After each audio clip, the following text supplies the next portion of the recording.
One of Donald Trump's surrogates went on CNN and defended his tax plan. First, you're going to hear economic analyst Ali Velshi here.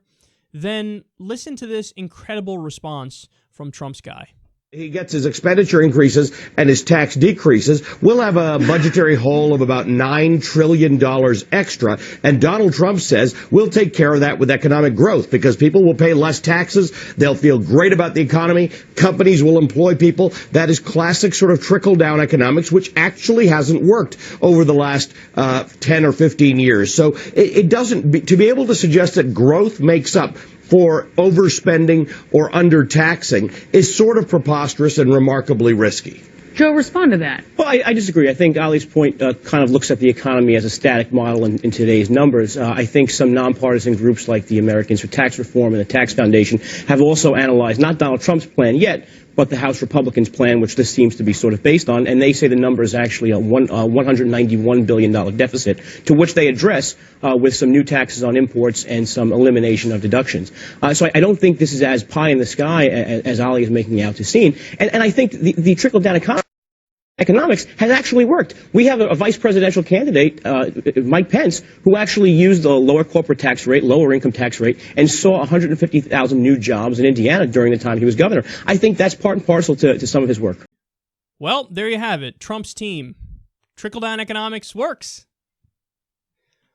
No, it hasn't, and that is painfully ignorant of the economic history of the United States of America. So first of all, he cites Indiana. Well, Indiana proves it worked. Indiana. No, jackass. Kansas is the exact model of right-wing economics that all of these clowns have been hard for all these years. And what happened in Kansas? It imploded. It's a fucking disaster. Story after story after story. The deficit is through the roof. Job creation is stagnant. You have middle-class people, poor people struggling there. It hasn't worked. It hasn't worked. And as a result of it, what have they had to do? They didn't really have to do it, but they said they did, and they did it anyway. Cut education spending. So bad that the court system in Kansas has ruled the lack of education funding as unconstitutional. They're like, yeah, you're putting too much of the burden on the kids here and on social services. You got to reinstate the funding. So this is what happens, man. Every time trickle-down economics is tried, it's an absolute disaster. George H.W. Bush, so George W. Bush's daddy, used to call trickle-down economics. He's a Republican. He used to call trickle-down economics voodoo economics. Why? The numbers don't add up. You know what the theory is, right? They say, no, you stupid liberals and people who believe in math don't get it. If you cut tax revenue, somehow the government takes in more money. Wait, what? That makes no sense. So if you cut the money going into the government, then the government gets more money. Magic wand, alakazam, alakazoo, more money even though we cut money going into the federal government. That makes no sense. Why do they argue that? They say you don't get it because you don't understand economics. Stupid liberals. But what happens is, you cut taxes, and then you unleash the beast of the economy. And the economy flourishes so great and so well that you end up creating more jobs. People end up making more money. When they make more money, even though you're taxing them at a lower rate, since they're making more money, that lower rate actually brings in more revenue. Boom. So you have more tax revenue going to the government even though you cut taxes. Okay, interesting theory. You know how we test it out? We try it. We tested it out multiple times. Every single time it turns out the theory is dead wrong. You cut taxes to the government, you cut revenue to the government, they don't get as much money. That's what happens. That's what actually happens.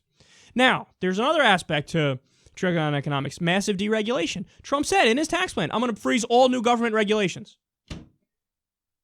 There are no words for how stupid that is. So, what happened in the past when we tried these trickle-down tactics? Well, one of the things was the Great Recession. So, you cut taxes for the rich, and you massively deregulate, and what happens? Every time throughout history, boom, bust cycles when you do that. Everybody goes, oh, look, everything's taken off, everything is great, this is the answer, let's just deregulate and let fucking bankers and shit run wild. And then eventually, it's all fake growth, and the bubble bursts, and then we have a fucking crash. Every single time in history you've tried it, that's what happens. That was the Great Recession, the subprime mortgage crisis. That was the Great Depression. The Great Depression. Look at the policies we implemented leading up to that in the teens and the 20s. Cut taxes for the rich, deregulate, because Wall Street, they're the smartest guys in the room. Oh my God, everything's taking off. This easy credit is fantastic. It's great to have no regulations, isn't it? Oh, this is going to last forever. The good times roll. Oh my God, we just had a depression and now people are jumping off the top of buildings and trying to kill themselves because it was fake growth and it wasn't real. Every time it was implemented, it's been a disaster. You do know that the places that had a liberal approach to these things largely weathered the Great Recession. How did Canada do? They did better than we did, right? Why? They never deregulated their banks to the same extent we did. So, but again, they don't learn. They don't care. Yeah, we're going to copy the same Republican orthodoxy that's been tried every time and failed. But Donald Trump is such a maverick. Oh my God, he's a straight shooter. He's really for the little guy. And he's going to be on the side of the little guy by crashing the economy yet again. Not okay. Not okay, not okay, not okay. And his economic people have no fucking clue what they're talking about. Poor economic analyst Ali Velshi there nearly committed suicide after hearing Trump's guy speak. They have no clue what they're talking about, and it's beyond obvious.